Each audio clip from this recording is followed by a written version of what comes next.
Friendship power flop. Friendship power flop. Let's go Shonen flop. Let's go Shonen flop.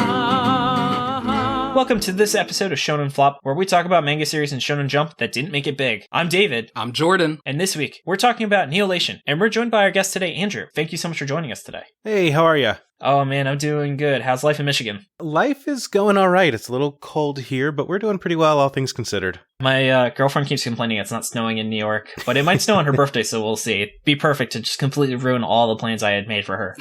It's weird to be in, here in the fun times. It doesn't matter if it snows. I realized that I was like, I never have to scrape off a car. I never have to drive in the ice. I work from home, so I was just like, oh, this is the nicest winter we'll ever be in Michigan, and the nicest it'll be is a deadly global pandemic. So, welcome to Michigan, folks. Funny how that works. Yeah. I do miss my time in Michigan. A little bit, in that I don't, which is why I moved. I am the only one who has never been to the Mitten. Only one of us is pure. Yeah. Is that what it's called? Yeah, it's like the plot to that game series Siren, where it's like if you swam in a lake, you can't go to heaven or something. And so that's the thing, is if you've been in Michigan, you don't get to go to heaven. You have to go to like shitty heaven with like the people from Wisconsin. Yeah, the closer you get to Ypsilanti, the farther you fall from God's light. Why don't we get into the manga details? I want to start by making a note that's saying that according to Tucker, our language expert, instead of ne0, it's supposed to be ne0, which is due to some quirks of how the word ne0 is translated, and it's like this weird thing, but we have made a judgment call, and unfortunately, Tucker, from a 2-1 vote, we have decided we are going to keep the ne0 pronunciation, but please be aware, we are still going to use your pronunciations for everything else, so as always, it is very much appreciated. You all haven't been calling this ne0 lation the whole time? ne0 semicolon lation, you mean? It's like how actage is actually actage. What? Yeah. Yeah, apparently it's pronounced actage. It's also Chain Saw Main, but no one ever really knows that. Do you ever get someone that's like, oh, I listen to the ARGonauts? Just for context, that's the name of your podcast, the ARGonauts. We've never gotten the ARGonauts, but I will say that my co-host and I do, in talking about ARGs, alternate reality games, we intersperse between calling them ARGs and ARGs, sometimes within the same sentence. So you can never really go wrong. That must be great if there's like a pirate-themed ARG, because then like you know what you're going to call it for that show. Oh, absolutely. You have another podcast, too. I do. Should I have introduced all of this more off the top instead of just shitting on Michigan? It's fine. So, to get into the series itself, this is actually another instance of a writer-artist combination. We also experienced this when we reviewed Tokyo Shinobi Squad, Stealth Symphony, and one thing to always know is that you definitely can tell because the art is just at a much higher level. Yeah. And even in successful series, you can see that too. As we talked about, Death Note, iShield 21, Dr. Stone, just when you're splitting duties, you're going to just get art. And definitely art was not an issue in this series. No. And it was written by Hiyaro Tomohide, and it was illustrated by Yuda Mizuki. And it seems like, as far as I can tell, neither of them have actually done anything since, which is a little unfortunate because the art was great, even if the writing was, we'll get into. Yeah. They also teamed up in a pilot called Legacy. This series is also based on a 3-part miniseries just called ne0 that ran in Jump Giga, which is like a sister series for Shonen Jump. So I actually am not sure how unusual having like a 3-part like miniseries turned into a full series is, but this is the first instance of me really encountering it rather than the traditional pilot that becomes a full series, like how One Piece had a pilot, Naruto had a pilot, and so on. I will say something very strange about this manga that I noticed. I mean, first of all, the name of it is fucking annoying. Yeah. Pain in the ass to type on the phone, but whatever. This manga doesn't seem to have a fandom wiki, which is bizarre. So I found it. You found it? Yes, I looked, and you're right. It doesn't come up unless you like really check. And I think I was like Googling one of the character names, and the page was like the 7th result. But yes, I was like, how the fuck does this not have it? And also, though, to get into that, the official spelling of this series is capital N-E-0 semicolon L-A-T-I-O-N. Yes, there is a semicolon in the name of this series. I think we can sum it up in one why it flopped. Yeah. Yeah, so it's really a test to see if you've sanitized your string outputs in any coding program. Actually, it might have been cool if I had any benefit of the doubt of the quality of the series. I would say that was on purpose, but I know for a fact it wasn't. Like, god damn it, I gotta put that fucking, like, \n here again. Yeah. That's great. My series needs escape characters to print the name of it. I don't know. The guy got away with doing .hack//sign, and they were like, "Oh, we can do anything for a title, huh?" Yeah, that's fair. And then just the last little details. This ran from December 10th, 2018 to April 27th, 2019. And it was 19 chapters over 3 volumes. And as we said, there was a 3-part pilot that also ran online in Jump Giga. Did you have a chance to read that? I wasn't aware of that. I found out about that really late into like looking up like just like maybe like an hour ago. I noticed that it was mentioned on like the official Viz site of it. And they were like, oh yeah, you can also check out the pilot. And I was like, oh, that's cool. I didn't do that. So damn it. Huh. Damn it! Revisit the series. Oh! Screwed up! God fucking damn it! Alright, we didn't read the whole thing! God damn it! No, it's fine, whatever. It's like Zipman, how we didn't get to read the pilot because no one ever translated it. Yeah, sometimes that happens. Sometimes it's not even a matter of us not knowing about something, just nobody translated it. I bet if I went back to see the version of this that didn't get made, I'd really like it a lot more. Well, if we come back and cover it, Tucker, we will call it ne0 for your sake. But for now, we are going to keep with ne0. Why don't we take that energy and go into talking about the manga itself by starting with Jordan's awesome plot summary. Minai Daigo and his hot sister Mizuho lost their mom and dad at a young age, forcing them to inherit their parents' massive Yakuza debts. To pay them off, Daigo gets a part-time job at a diner, and Mizuho runs a hot dog stand because she's just a way more interesting character than he is. It's at Daigo's job that we meet Arata One, also known as ne0, a genius who uses hacking to commit crimes, which apparently means he's called a cracker. ne0 interferes in a conflict between the Yakuza and Daigo, saving him by hacking into a bad guy's phone to make it explode and then calling the cops. Out of gratitude, Daigo agrees to team up with ne0 to take out, like, just some local bad guys, I guess. But then, Daigo is kidnapped and held hostage by the rest of the Yakuza. ne0 saves him by cracking into a printer to make it spit fire and then calling the fire department. A dancer named Ishizawa Yuko, aka Yuko, then asks ne0 to help find her friend Saki Miyauchi, who went missing recently. Saki was using an app called the Lemming Game, created by a guy named Lemming, which subtly manipulates people into committing suicide to train his AI. ne0, Daigo, and Yuko save Saki and defeat Lemming, who runs away. Lemming is then immediately killed by the real ultimate bad guy, Javoden, a crime producer who smears Lemming's blood on the wall in the shape of his symbol, a beast. Javoden shows up to threaten ne0 and shoots him in the leg, but ne0 outsmarts him by bluffing that he has proof Javoden killed Lemming, only to discover that it was all according to Javoden's keikaku to recruit him, and he knew ne0 was bluffing. Keikaku means plan. The next day we meet Brother Ta, an ex-street racer turned monk who is straight up stalking Mizuho, but like it's okay because he's nice, don't worry about it. Luckily, he knows some bad guys for ne0 to beat up, so he takes them to a racetrack where his old racing group has now been taken over by an incredibly abusive driver named Boogie, who has introduced the ancient concept of gambling to these people. Ta decides to race him because everyone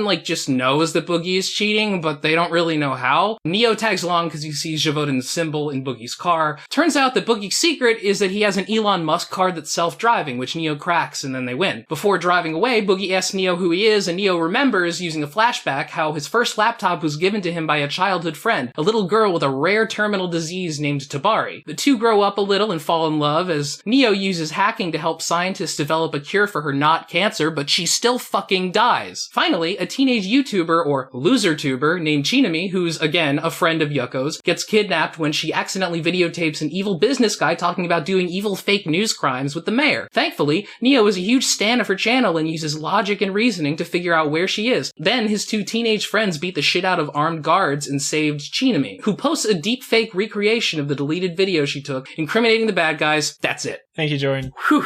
That was a beautiful summary. Oh, man. Gotta say, what a good manga. Yeah. What Jordan just read really would have sounded exciting. What a great plot. Thank you. Fucking loser tubers. Loser tuber. Holy shit, man.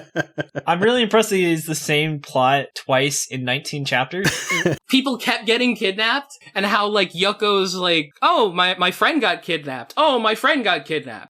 Damn. It's you really can't think of more plots? I mean, that's kind of the big issue, I think, with this. It's just we'll get into it later, so. Damn right we will. A third of this manga is about race car driving. Yeah. So that arc wraps up, and then the guy learns, hey, you're getting canceled in 2 issues. And so I guess he has to put together a plot that can wrap up the show before then. So he's like, well, I guess I can't deal with the big plot. So we'll just do this little plot and say bye. I'll write up a screed about fake news and cancel culture, and then I'll say, and then our characters are going to be great. Why use big plot when little plot work fine? Mm-hmm. Exactly. Yep. I will say this is one of maybe 2 manga that we've ever read that didn't have a time skip. Yeah, just before the very end where they're like, if our show had wrapped up, this is what would have happened. Most of the time, that is literally what happens, actually. Guardian of the Witch just straight up, like, resolved all the issues, so everything is great now, after their, like, time skip. Yeah. It was about, like, this girl who was, like, dying of, like, this demon infection, and they're like, yeah, and then we found a cure, and everything's great, and now everything's perfect, and this issue no longer exists, and we cured the disease for everyone ever. So, we did it! Alright, thanks for reading! Guardian of the Witch was not very good. I've noticed that there is, depending on whether or not the main bad guy has been introduced, the author will decide to go with either the ending where, oh, we solved everything, or this ending, which is, we beat this challenge, but there's still a lot more to happen that we're all gonna work towards in the future. It's literally what happens in Hungry Joker. But I do want to say that I think we have some good stuff we can talk about and the things that it didn't do well and things we would change. So why don't we take this as an opportunity, though, to actually start going in more depth with the characters. So Andrew, would you do so kind as to lead us off with our number 1 main protagonist? Fuck you. I think you mean the number one protagonist. Oh! I like this guy. Our main guy calls himself ne0 or ne0 or ne0. We got Arata One, a young hacker lad. He's a very simple boy who's out looking for a baddie, which I relate to. He likes hot dogs. He's very absent-minded unless he is hacking, in which case he becomes a magical superhero who can do literally anything from a cell phone. Well, hold on, because he's not hacking. You're right. He's cracking. I should say it correctly. He's not a hacker man, he's Cracker Man. This series likes to tell you multiple times, we're here, we are crackers, and it's very funny every time it shows up in a panel. It's so good. There are, like, a lot of funny lines in here that make me think the translators were very aware of how that shit sounded. Now that this cracker's here, nobody's gonna mess with us. Don't worry, guys, it's cracker time. Oh man, it's crazy. If only there wasn't some extremely established term about people that hack into systems for either positive or negative reasons.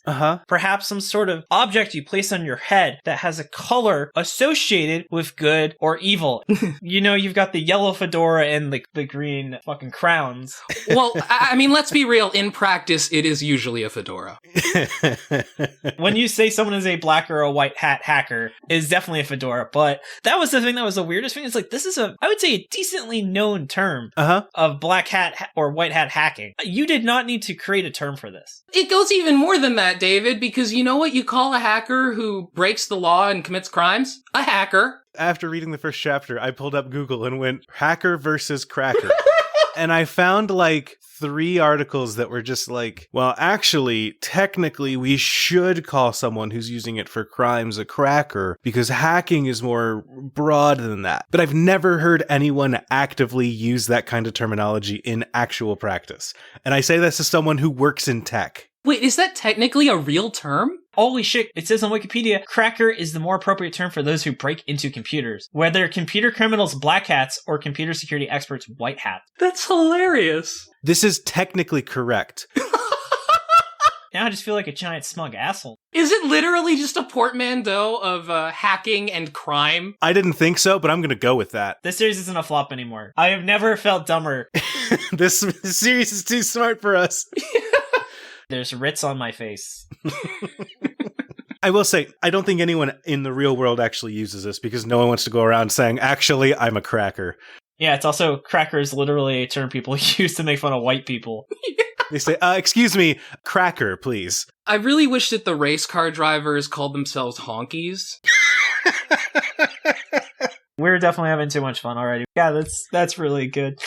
Oh, man. So anyway, Andrew, what do you think of the character? I didn't really care about him. He runs into the shonen protagonist problem where I feel like a lot of shonen authors run into a case where they want their character to look cool, but they also want to give their character a hardship to overcome, but they don't want to show their character being weak by trying to overcome a hardship. They still want them to be cool. So they just kind of have their character glide by and effortlessly solve problems because they're so smart. I feel like like that's the problem that ne0 ran into in this series, where he's just above everything that happens, which makes him completely unrelatable as a character until like the last 2 chapters, which are actually interesting because they show him at a low point. Yeah, the amount of parallels with the protagonist of Tokyo Shinobi Squad, I was really not expecting there to be so much common, and it's kind of like interesting to read these series back to back. Do you want to know the big difference here? And this is the reason why I actually kind of like ne0, is because he's an asshole and everybody treats him like he's an asshole. Mm-hmm. In Tokyo Shinobi Squad, which is the manga we read last time that was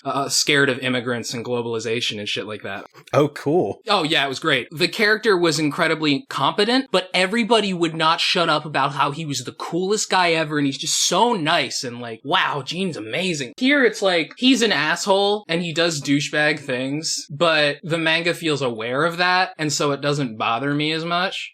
We joked about the fact that it never says this term, but the series wants to set us up as our guy is a white hat hacker trying to take down black hat hackers. And they want to show that like he's doing quote unquote bad things, but to bad people. I feel like it wanted to get that point across, but it didn't really do that except by having him just kind of be a jerk even to his friends, and not in a way that was fun to watch. I actually am going to disagree. I think he was such a smug asshole, he like looped back around to it being kind of like and more entertaining than hateable. Mm-hmm. I would agree, yeah. One last thing I want to also note about the main character is he really loves hot dogs. Yeah, very Sonic the Hedgehog. Okay, so the thing that ne0 does that I think could have been really cool if it kept building in this direction is, at least at first, it seems like he uses hacking into the Internet of Things to create what appear to be wizard magic powers. Like, he just hacks into people's phones and overdrives their battery enough so that their phone just explodes and it looks like he threw a fireball at them. Yeah, and they do that like 5 times. Yeah,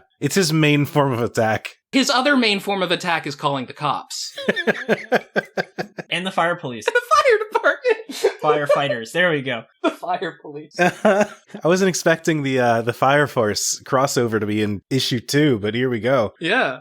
Should we move on to the next character? Sure. Our next character is Daigo, who is just kind of a tough guy. Yeah. He's the guy that had his parents passed away when he and his sister were young. His sister had to drop out of school so that she could take care of the family, and her big wish is that Minai would graduate from high school and be able to make something of himself, which never really comes up in the plot. So, he is tough. Yeah. One thing that stood out to me is that he looks exactly like the main character from Jujutsu Kaisen. And I was thinking of that meme where it's like, hey, can I copy your homework? And it's that dude. And it's like, yeah, but change it a little bit. And that's how you get the character design for this dude.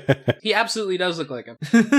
Either of you ever seen, there's a movie called Mystery Team? Yes. For anyone else, this movie is basically kind of a parody of Encyclopedia Brown type deal. It's about like kids that were like kid detectives who grow up and they're like in high school now. And it's got Donald Glover in it. Derek Comedy, his old comedy group, produced the movie. It's very good. But one of the characters is, when he was a kid, he was the biggest, strongest kid on the playground. And now he's in high school, where his only claim to fame was that in 5th grade, he was the biggest, strongest kid on the playground.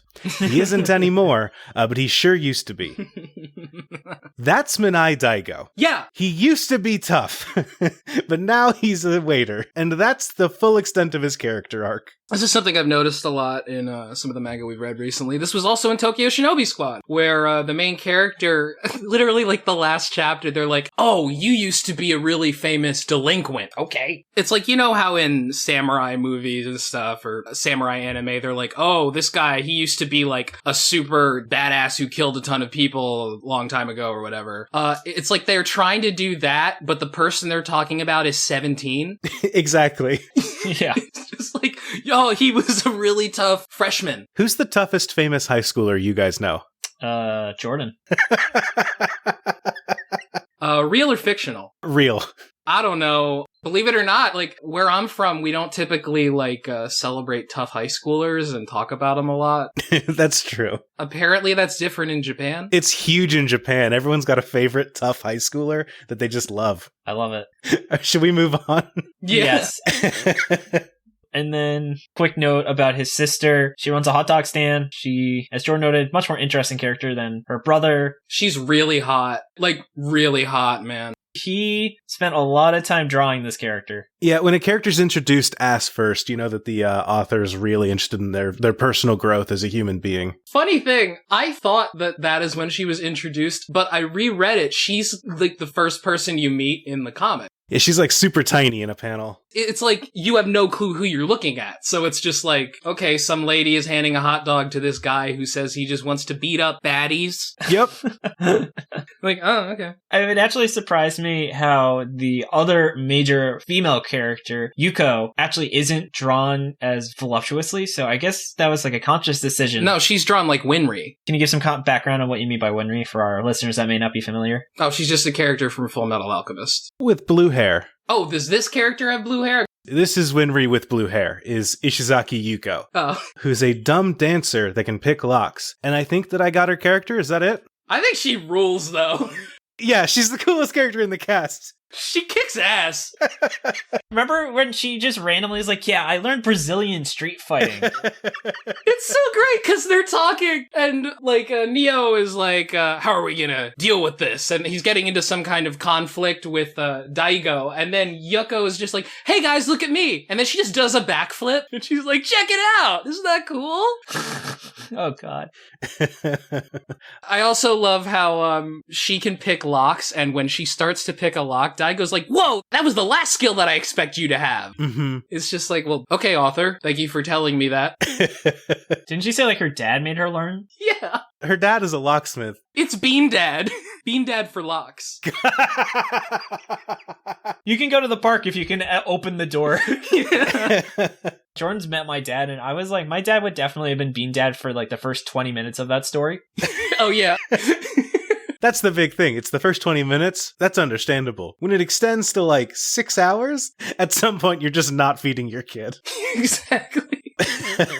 For context, for people who don't know, there was a story that came out a few weeks ago about this dude who decided to like live tweet his daughter being hungry, and he was like working on a jigsaw puzzle, which is clearly more important than feeding your 6-year-old. And she was like, go open a can of beans. And she couldn't figure out the can opener. And he literally spent 6 hours trying to help her figure out how to work the can opener. No. 6 hours actively not helping her use a can opener. You're right. He spent 6 hours actively documenting his 6-year-old daughter's struggle to open a can of beans so she could eat. And he's like, this is good parenting, right? She's learning it on her own. And everyone else on Twitter's like, no, what the fuck? But speaking about just kind of completely unnecessarily ridiculous things, why don't we get to the big bad of the series? So Jordan, would you like to tell us about Gévaudan? I believe it is Gévaudan, because it's French. It is a French word for a mythical cryptid that I didn't know about. The idea was just during this one area of France, like a few hundred years ago, there were like supposedly 100 people or so that were killed by some mysterious beast or multiple beasts, and no one really knows what it is. It could be a wolf, it could be a bear. So that's where the guy gets his name from, and they kind of explain that in the plot. But he's basically, he is a crime producer, which is hilarious. Like, when I say producer, it seems to be like a music producer, like he discovers criminals, and he's discovered ne0. He also wears a big hat like Mystery, the famous pickup artist, and, you know, he's very much an all according to Keikaku plan thing. He's just thinking 3 steps ahead. He also has an insignia, which is like a beast, and at one point, after outsmarting ne0, he hands him a business card basically saying, yeah, I own the shit out of you, and I saw through you. Mm-hmm. And it's like literally just a business card with words, with like a description of how he totally saw through him on the other side. It's great. That he had to have written up before he got there. So he like knew what ne0 was going to do and then countered him immediately, which is a good way to introduce a villain after having that villain walk into your office and shoot your main character in the leg. Yeah, ne0 is so apathetic about the fact that he got shot. Yeah! He hides a gunshot injury for weeks. Yeah, did he go to the hospital? I was wondering that. I don't think he did. He probably hacked the bullet out. I can take it out of my leg by reflecting radio waves, because this is an MP3-enabled bullet from the iGun. I will say, Gévaudan is just Moriarty from the BBC Sherlock show. He's the crown prince of crime who's over the top and is going to, like, train criminals to be better than society. What I hear you saying is that in the live-action version, ne0 would be played by Benedict Cumberbatch. Yeah. A 17-year-old cucumber bandersnatch. Hey man, CGI. Yeah. They're gonna de-age him 30 years. Yeah. It always looks good when you de-age people, you know? It totally doesn't look fake or anything like that. I miss being a kid when I had plastic skin. Oh man, that's why I moisturize. We have one last character. So Andrew, why don't you take us home with breaking down everyone's favorite Need for Speed Buddhist monk? Everyone's favorite Need for Speed monk, Yamashiro Tatsuomi, who is a perverted priest who drives race cars. Fuck this guy. No, it's like, the manga wants me to like him. Uh-huh. They call him Brother Ta, but they introduce him. He's literally a stalker. Yep. He's literally stalking Daigo's sister, Mizuho. Jordan, I don't know if you read it or not, but it's pretty chill. You're right. It's cool, man. She was fine with being stalked. I kind of saw a real life situation where when I worked at Trader Joe's, there was a cashier who met his wife through Trader Joe's, and you think it's really cute, but then you find out it's because she gave him her phone number to enter the Trader Joe's raffle, and he kept her phone number and called her. And so he was like the one in a million people that didn't get fired because of what he did, and somehow it worked out. True romance. That's exactly what this guy wants to happen here. Everyone's calling him like a priest pervert, but like you kind of see it from his perspective or something. And it's like, I'm supposed to think, oh, he really respects Mizuho. He really likes Daigo. He's actually like a pretty good guy. But they show us earlier how he's like, oh, every time I would get disciplined in my monk training, I would just imagine it's Mizuho dressed as a dominatrix. And it's like, dude, what the fuck? Saying this to her little brother? The series wants us to think that this guy goes onto Tinder and like right swipes people, I think is the good one, and then messages them like, hello, I really appreciate your work ethic. But yeah, so his whole thing is that he was also a delinquent in his youth. He was a race car driver because he lived in Fast and the Furious Tokyo Drift. Which is what they do in this. I think Yoko's like, oh, it's like Fast and the Furious. And he's like, it's not like those movies. And then it's like those movies. It's exactly that movie, yeah. Yeah. I love the part where the bad guy starts drifting and Brother Ta, which is what this guy's called, I don't remember if we said that or not, he's just like, how can he drift? All cars made after 2014 have ABS. And it's like, dude, are you that surprised that a guy would modify his car? What? Yeah, that's the whole point. Are you telling me you're worried about this guy modifying a car for illegal street races? Yeah, what? Who does that? Apparently, they hadn't been gambling or betting on the races before, but this guy, Boogie, weird abusive asshole, shows up and he's just like, introduced the old concept of gambling to these street racers who'd apparently never thought to do it before. Well, they had only done it for the love of the game. Yeah, literally, yes. And I'm just like, I don't know, man. It seems like they're having more fun with gambling. Kind of seems like you're the dick here, Papa Ta. They have a bet where, if we win this race, you'll stop running this gambling ring or whatever. And they, fine, he loses, whatever. But then afterwards, the guy steps down and some other guy's like, okay, well, we all like gambling on races, so I guess I'll be in charge now. And everyone's like, yeah, cool. You can be in charge of the gambling ring now. And it's like, what did we solve here? I think what was happening was, well, okay, we'll stop gambling now and we'll start again tomorrow. Exactly. It's Casablanca. It's like, are you telling me there's gambling in my crime syndicate? No, we are white hack gamblers. We're crackers. Yeah, we're we're cagglers. We commit crimes, but we're strong moral backbounds and don't condone gambling. Exactly. It sounds like this conversation we're starting to just pick apart some of the issues. So why don't we transition into the what it failed section? Andrew, why don't you lead us off though with what you really feel are some issues you had with the series? Why it failed. First off, you can't Google the title. It has a bad title. The premise is just kind of, you have it down here as great value brand Mr. Robot. Yep. It's also just not an interesting version of any of like hacking stuff. The bad guys are kind of cartoonishly evil and just boring. None of the computer talk is real. It's all just fake gobbledygook. In the opening scene, I was sitting in there and I thought, okay, I can think of a real way that you could hack into this person's phone. But instead, it's just like, what if I put every computer term I've ever heard into one sentence involving radio waves and stuff like that to do weird hacks, and none of it makes any sense. It's watch_dogs shit, you know? Absolutely. Even with the stupid title, actually. Yeah, ne0 underscore semicolon underscore whatever the rest of the title is. I already forgot midway through that joke. I would be shocked if somebody knew how to pronounce this upon first seeing it, you know? Yeah, apparently we've been pronouncing it wrong the entire time. So I don't know how anyone wants to talk about this or interact with it without really getting it narrowed down and hammered out. I also think the series has a real problem where it doesn't really have any kind of overarching goal. The main character wants to get rid of villains in his city, and that's really all that's said, but we're never really introduced to strong, like, villains in the city or reasons that he really cares. Eventually we get to learning about Gévaudan, which really feels like a bigger deal than what the main character's goal is. They don't really seem to line up. Yeah. It never really seems like there's a goal that ne0 is working toward, that he has any kind of passion about, when everyone around him just kind of comes to him with problems and says, hey, I found a weird issue in my town. Can you help me solve it? Rather than him being like, here's how we move forward to the next thing. I think you pointed out something which is like kind of my biggest issue. It's one of them. There's a real problem with scale. The scale doesn't really match. Like, the stuff he does with his hacking is stupid, but it's also supposed to be like somewhat plausible. The author is really trying to get you into this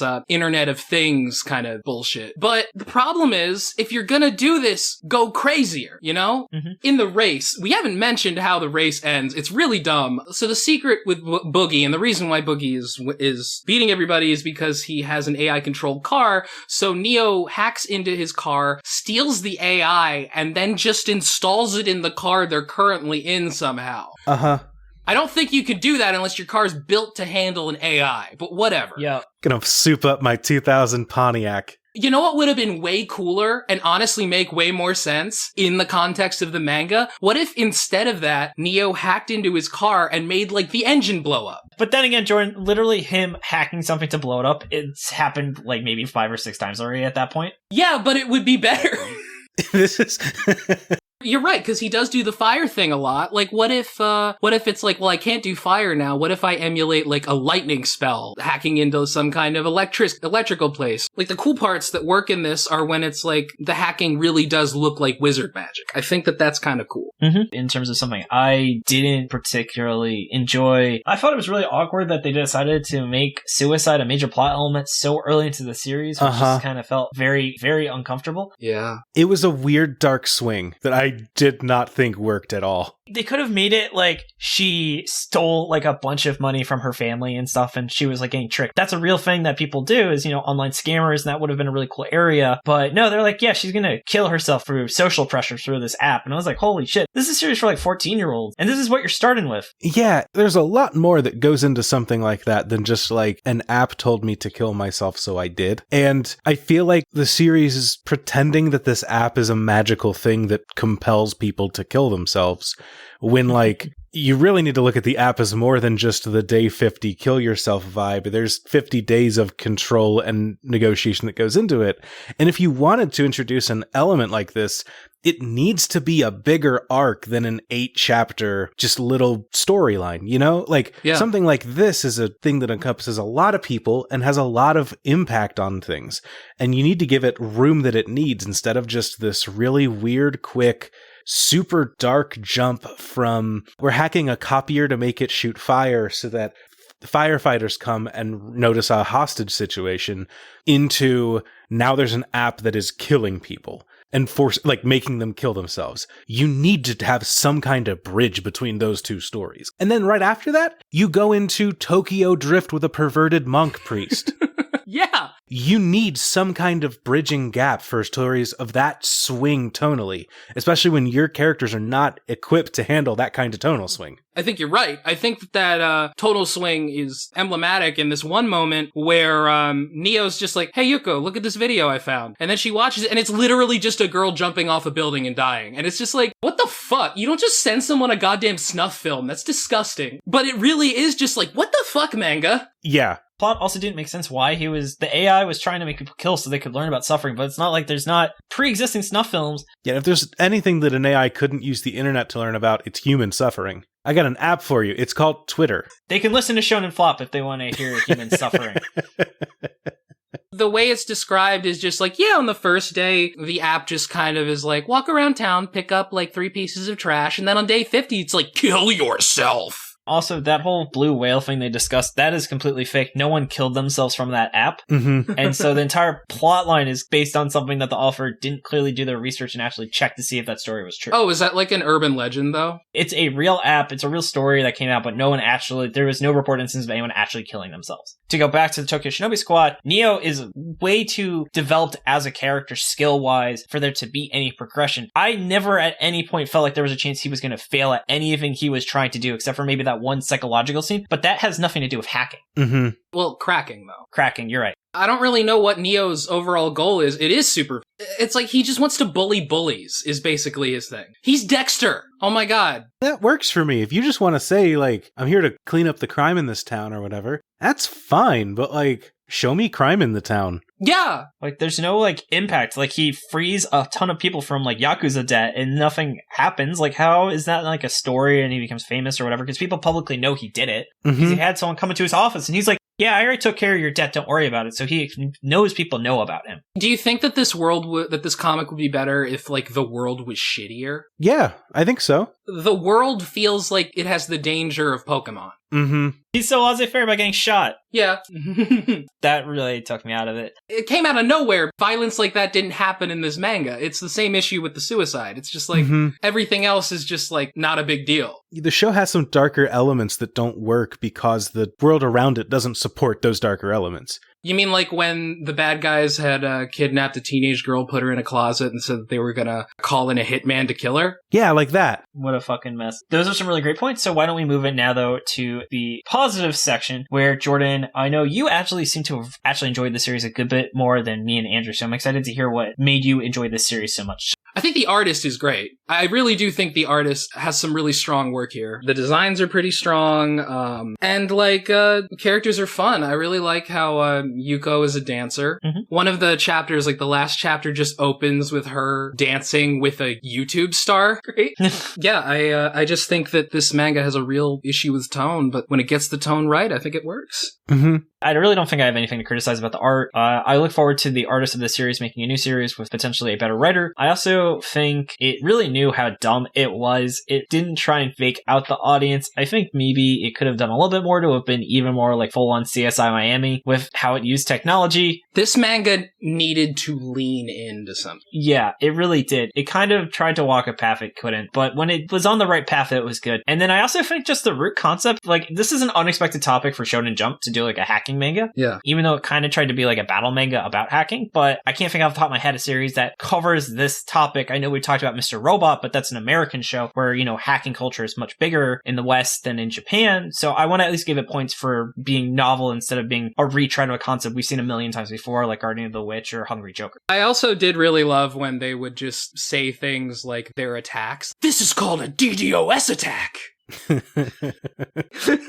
But yeah, I mean, yeah, the art's great. I will say sometimes the character designs feel too designed, like a little over designed. Like, oh, well, clearly the artist already had this design drawn out, and then he was just like, oh, okay, I'll use this one for this guy. Yeah, though I will say, Jordan, we are actually in the positive section right now. Oh, sorry. Man, okay, so Andrew, did you have any thoughts, or should we just take that as a segue into how we would have wanted to turn it around? No, I think that's a good segue. Yeah. All right. So we got Jordan and I were like, yeah, there's like one or two good things. And Andrew was just straight up pass. I agree with a lot of the spirit of what you're saying, Jordan. I just don't give it as many points for execution as I think you do. The nuggets that are here that could be good, I think really need to be polished up a bit. I think that the art is fine. I think it's serviceable for Shonen Jump. I don't know. But like, there's a lot of stuff where there's an idea of something that could be cool, but I think it needs to be shifted in a different direction. One of the things we were talking about before was about the tone of the series, and you said you were talking about how it needs to commit. When I came into this episode, I thought it needed to commit. If it wants to do those dark swings, it should do those dark swings and commit to being darker. But I do think that like the stuff that I actually liked about this, I think that you're right. It is some of the brighter moments. So maybe it should have committed to being brighter and being a more upbeat hacking manga. I think that there's room for that to be cool. I think part of that is making that hacking actually hacking. Can I just pause this, Andrew? This is great, but we are literally about to go into that section. I thought that we transitioned and we were in that section. My fault. I should have picked up that. My transition was even better than I was thinking of. So good at this, David. Oh, you're fucking professional. Damn. I feel like a lot of this uses the fake hacking as a shonen way of solving a problem, when if the series stepped back and looked into how could hacking actually be useful here, what kind of a neat story could you tell with this? I think that doing something like that would actually be an interesting show and an interesting way of making hacking into a relatable shonen plot. I think that you want it to be a little more upbeat, and, if you want to go into dark stuff, do it later. If you want to invoke suicide, maybe do it at like chapter 50 to show that shit is really hitting the fan. You can't have shit hit the fan in chapter 4, because then you just have a fan with shit on it.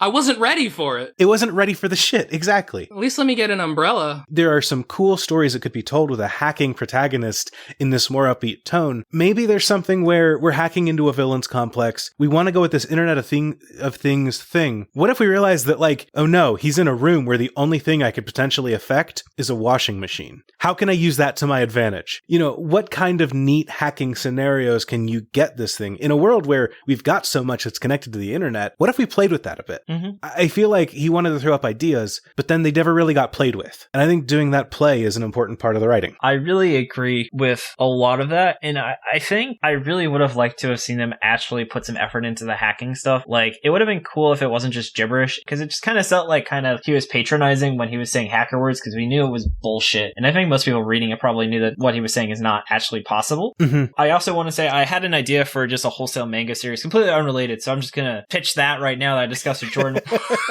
David, Jesus Christ.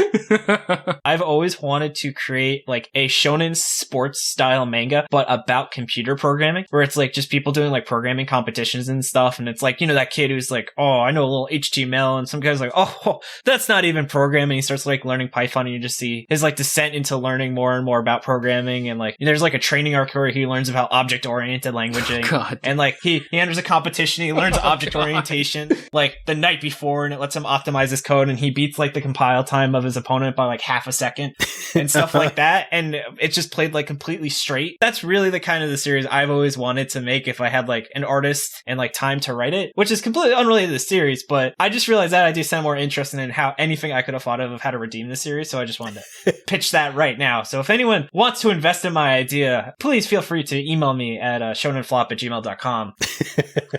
Well, I think that's actually not unrelated. As we've been talking, I kind of realized I think the actual way to quote unquote fix this manga would be to decrease like the stakes almost totally. Like, what if these were just normal high schoolers and it was like much more mundane like that? Like, a lot of these things would fit more. Yeah, I think also I would have liked to have seen more mind game stuff. Like, the scene where he's bluffing about having video footage of the bad guy committing the murder was like probably one of the best scenes in the series. Uh-huh. Because that wasn't just him doing bullshit magic. That was actually real. That was like, how do I use these skills in a situation where the skills are not always going to solve every problem for me? But that kind of writing is hard. And someone who made a series like this does not want to put a lot of effort into the writing. It was a cool scene of like, what information could a hacker have?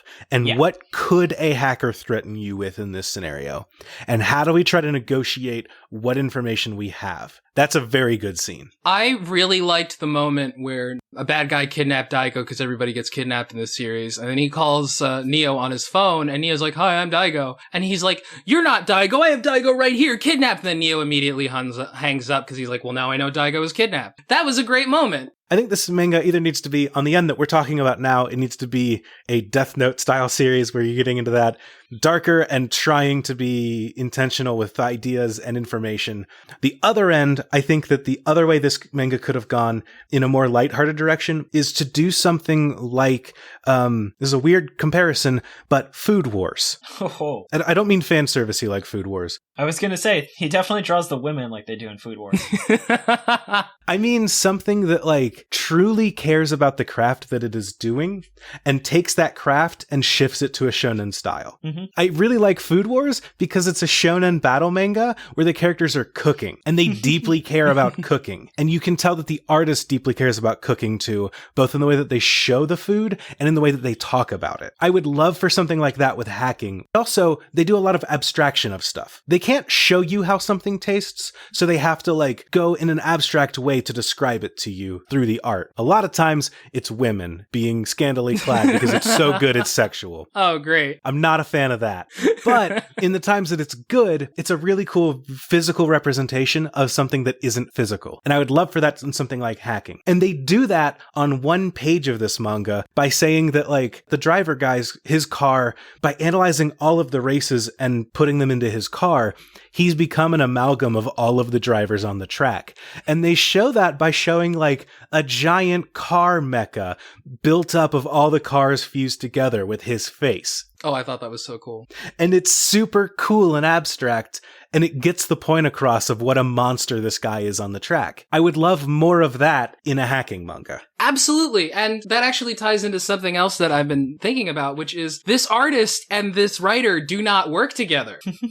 The artist very clearly wants to draw these huge monsters and stuff. Like, there are a bunch of other moments where there's like a cool beast drawn over here, or this guy's like, or like this guy's represented by this weird twisted monster in the background or something. Mm-hmm. And it's very clear the artist is very good at that. And there are a few like little non-diegetic flourishes with the art to convey things to you, but it's just, it's so weird because you know that nothing that dramatic is actually happening in the plot. Yeah, 100%. Also, they should have just gotten rid of the second main character and just had it be Yuko and ne0. Yep. What if it was just the sister? What if the sister was there instead of like Daigo or something? She's busy. She's got a restaurant to run. She can't take on Hacker Man. That's a good point, actually. She's got a lot of stuff to do.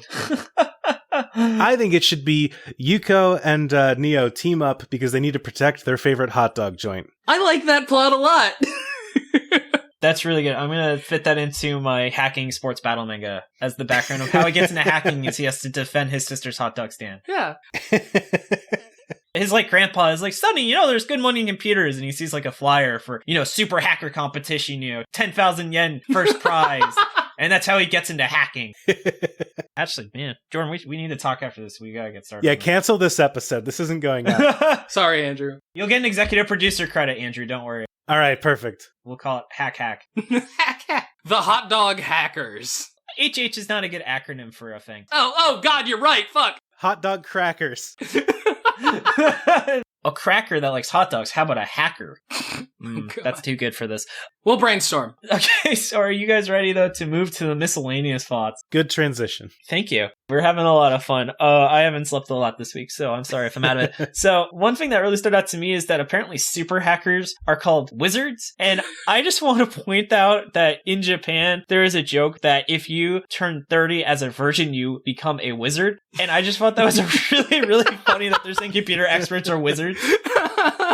So I wonder if that was on purpose or not. It's actually one of the plot elements of how I got reincarnated as a slime, because the main character like dies as like a 34-year-old virgin. He gets superpowers when he reincarnates because of that.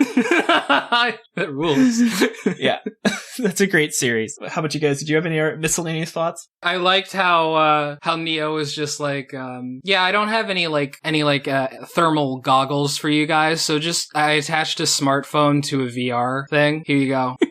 I think that the artist for this series deserves to go on and do a series that truly fits his style of like streetwear. Yeah. Because he draws that stuff incredibly well, and that talent is wasted on a series about a hacker man. I also wanted to point out that there is at least 2 scenes where the main character is about to get stabbed and Daigo just comes out of nowhere and punches the dude in the face. And I just thought that was such an oddly specific thing to happen multiple times in a 19-chapter series. He's the strongest kid in the 5th grade. What else can he do? Yeah. That's true. The world's strongest high schooler, which I think is actually a title a character in Dr. Stone has. That checks out. Oh, yeah. There is. Yeah, you want a series that cares about what it's doing and deeply researches its topics. Get Dr. Stone on this. Oh, yeah. Yeah. So last 2 things. It makes a lot of sense that the main character made up his handle when he was 5 because of how stupid his handle is. Yeah. And then finally, I really thought the series was going to actually be kind of offensive, like with hacking and stuff, but it like never dives into any political territory. And I was just really caught off guard that it just never got offensive. I mean, in fake news. Yeah, the closest we get is whatever. the fake news guy in the last chapter, but that didn't have the room to get bad. The last chapter sucks. This manga had no weird implications in anything. Uh-huh. Yeah. Slap that on the front cover. ne0lation. Sticker. It's not racist. ne0, not as offensive as Tokyo Shinobi Squad. Hey, that's something. There you go. That's your 6-word summary. Speaking of, that was a good transition. That was my favorite transition so far, except for the one that was apparently so good I didn't even realize it. It's like that question, can David do a transition so smooth even he doesn't realize the transition? Okay, Andrew, why don't you do the honors of starting by giving us your 6-word summary? My 6-word summary is hacker voice, I'm in. Fuck, why did I start with you? That's so much better than mine. What about cracker voice? I'm in. You're right. Cracker voice. Oh. I'm in. Oh, no. Gee Willikers. Mine was ne0, semicolon. The 0 is for sucks. The 0 is for zero. Getting that Trogdor reference. I got it. I was happy to see that. Thank you. Mine is It's Internet of Things Punk 2077. I like it. There we go. Yeah, topical. Worried about your use of hyphens on that one. That feels like it's cheating, but I'll let you get away with it. Yeah, I don't even know how many times Jordan actually writes 6 words because he doesn't do it in advance. Oh, shut up, David. The amount of time in which you've added one word in there that's like period or like just an additional random word that means nothing is like you do that all the time. So I don't want to hear that from you. Jordan, it is not my fault. Saying your punctuation is always funny. Okay, it's not my fault. I discovered that. Period. A manga about hacking! Exclamation point. ne0, semicolon. Question mark? Yes. Oh, dude, they totally would have had a villain called Ampersand. Oh, I would love this show so much more. I don't know why I keep calling it a show. It's the League of Punctuation. They've got semicolon. Oh, and they are led by Hash, and he's like, I'm going to comment out society. And his sidekick Double Dash. Oh, man, we got to cut all this. This is our manga. TM. We're gonna sync on this, and you're gonna, Andrew, you'll put an ARG in our series. Like, all the code will, like, compile it to some code that hacks your computer and sends us, like, $5 to our Patreon. Perfect. Yeah, all according to Keikaku. Okay. God, this is a great episode. All right, and then let's get into flop or not. So, Jordan, how would you rate this? I mean, it's a flop. There are things in here that could have been expanded upon to make it into like something better, but as it is right now, it is absolutely a flop. I agree. But Jordan, what would you say someone should check out since you've considered a flop? Honestly, Mitama Security Spirit Busters. It's a manga that we covered before on this show. The things that ne0 does well are things that Mitama Security does better. And you can check that out when we had our special guest, Congressman-elect Tom Weeks on it. How about you, Andrew? I think that this series is a flop. I think that if we wanted to redo it, we don't even use half of the bones of this series. So definitely a flop. But if you are interested in things that use the bones of other things, and also the main character, or I don't even know if you'd call him the main character of this show, but the guy that I want to cut entirely from this show, go check out Jujutsu Kaisen. Yeah. See, it's got the same character, so you can just think it's a spin-off of this series. It's just a spin-off. This series ended, and then they were like, "What? Do you want to be in something good? Here you go." Yeah, I mean, actually, the dude in Jujutsu Kaisen is like the strongest high schooler ever. So it may actually be the same character. Well, except that the character in Jujutsu Kaisen is way more interesting and fun to watch. And he doesn't have a hot sister. Yeah. I'm out. Just a hot grandpa. Fucking grandpa that dies like in the first episode, but is still in the opening credits. I think he dies in the opening credits. Pretty much. That's what it feels like. I'm tired of being on this anime show. All right. And then, though, for me, I too considered this a flop. My suggestion, I'm actually going to recommend an anime, The Great Pretender, which is on Netflix. And that's a really good show that's about kind of criminals doing crime against other criminals. They're about confidence men. And it really has that kind of like psychological bamboozling element that I was really hoping this series would have played up more. It's really fun. It's actually weird in that it reminds me a lot of like those, have you guys ever heard of Blue Sky shows that used to be on USA Network? Like Suits or Monk? Yeah. Burn Notice? Yeah, like that, where it's like there's a little bit of danger, but no one's really going to get hurt. It's just about fun adventures. It's like that, where there's a lot of danger, but you know, no one's really in danger during the show. It's just about the fun of the heist. As a hacker, sometimes you really have to get into character, and then it just shows Burn Notice guy like dressed up like a total nerd. Yeah, he's wearing glasses. Yeah. Okay, that's actually a great show too. So go watch Burn Notice, especially the movie that was directed by Bruce Campbell. Ooh. So yeah, I know, right? Fun fact. That's your fun fact for the episode. Yeah. Now that I've given a shout out to Bruce Campbell, why don't we do our shout out? I want to start by saying props to Jordan for making the awesome theme song you heard at the start of this episode. I also want to give props though to you also for creating the awesome end credit song that we are just made for the show. It's super awesome. Love to know what you guys think about it. We put a lot of work into it, and by that I mean Jordan made it, and I told him which of his ideas were good. Oh yeah, David, that totally takes away my work. You clearly put in as much effort as I did recording that. Exactly. Jordan gave me 4 ideas, and I was like, legally, we can't do the first one, and then the other 2 suck. So we'll go with this one. Jordan's like, yeah, song cover. That won't cause any commercial licensing issues with this show. I did a cover of Fly Me to the Moon, which is 4 years away from being in the public domain. Gah.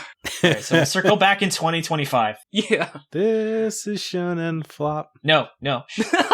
I like that. I'm gonna have to get our legal counsel on you. Oh no. Well, he didn't say the actual words. Oh, perfect. Mm-hmm. I also want to give props to Jen for making this episode's cover art. You can find her online at Art by Toast, and Nigel Francis for being our generous art benefactor. I also want to thank Tucker again for being such a tremendous help, even if we did have a little bit of a disagreement with how you say the word ne0, but we definitely use your pronunciations for everything else. And I think perhaps above all, Andrew, I really want to thank you for being on the show, and where can they find you? Yeah, absolutely. Real quick, I know I'm kind of jumping the gun, but I'm excited for next week because we're talking about this manga called B.Ichi with like this guy named, probably never heard of, named like Riley Hopkins. Oh no. He co-hosts this show called Bed Bath & Bionicle a little while ago. Oh no. I just felt like saying that for no reason at all.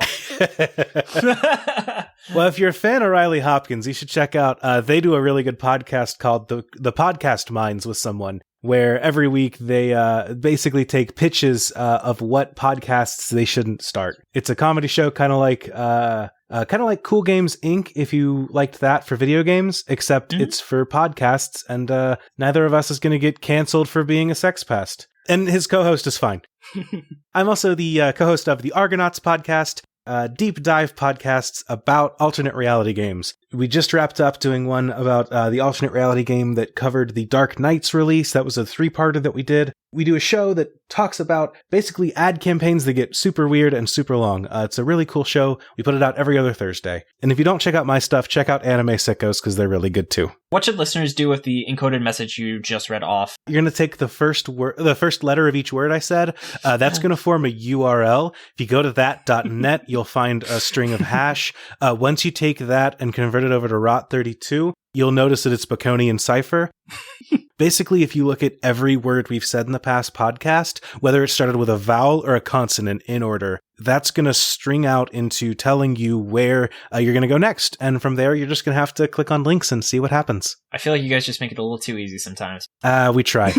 Our listeners are maybe not quite as sharp as yours, so I respect you dumbing it down. We want people to be able to understand what ARGs are through our show without necessarily needing to know how ciphers work or what they're doing or how to decode them.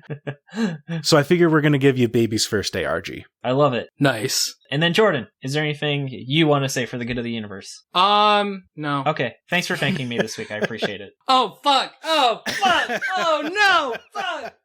David, I'm so sorry. Thank you so much. Fuck. Seriously, though, David puts in a lot of hard work. He's the reason this whole podcast exists. I feel really bad. I legit feel bad for saying no. Thank you so much, David. I do mean it. It's okay. I know. We're busy people. And then, along with thanking you guys, I also want to give some thanks to everyone who shared our latest episode. It was our biggest episode yet, so really exciting times for our podcast right now. So I want to thank the Broadcast Podcast, What the Trailer Podcast, Insanely Dangerous Retro Pod Show, Re-Animatron, Perry, the Kuga Evangelist, Jury Room Podcast, Queering the Guillotine, What the Smuff, Tragvar, Wolfwood, Black Lives Matter. We have been getting a ton of awesome iTunes review. Guys, I really, really appreciate it. We've actually been getting so much that we don't actually have time on the show right now to really be thanking you all, but I really want to say from the bottom of my heart, it does mean a ton to us. We have been seeing a lot of great progress on the iTunes store because of everyone's taking the time to write us reviews. I also want to say, if you guys want to help the show, if you can just make sure you are subscribed to us on iTunes, YouTube, SoundCloud, or wherever else you get your podcast. That really helps us a ton as well. And it really lets us keep making these episodes as we keep growing and being able to do even more cool projects. Like maybe we will actually get a chance to do that awesome manga idea I just pitched.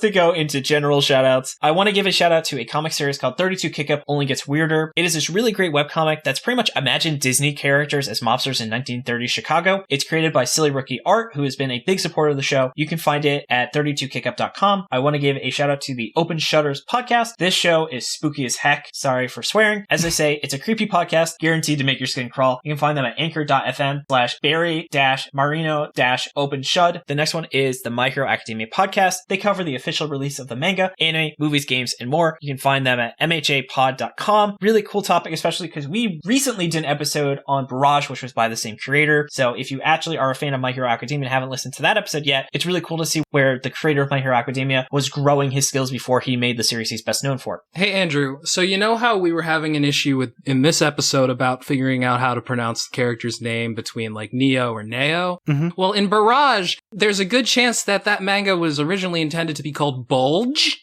Yep. I was actually just listening to that episode earlier today. Aww. Oh, cool. I should probably start listening to podcasts. I should start watching anime. So, you know, I feel you. I'm too busy editing this podcast. Yeah. Anyway. And then I want to give a shout out to Riddle Me That, true crime show done by a friend of the show, Jules, who has a PhD in transpersonal counseling. So it's got a really cool, unique on things. You can find her show wherever you get your podcast. And then I just want to finally play a trailer for a show. Hello.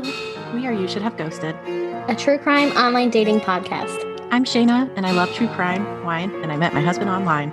I'm Liz, and I'm single and exploring online dating.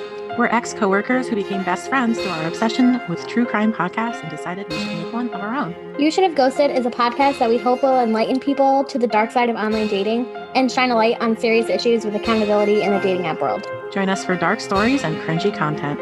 See you next Tuesday! Thank you so much for joining us. You can find Shonen Flop on Facebook and Twitter at Shonen Flopcast and our website, shonenflop.com. We're also on Spotify, iTunes, or wherever else you get your podcast. This has been David. This has been Jordan. This has been Andrew. And you've been listening to Shonen Flop. Keep on flopping, floppers.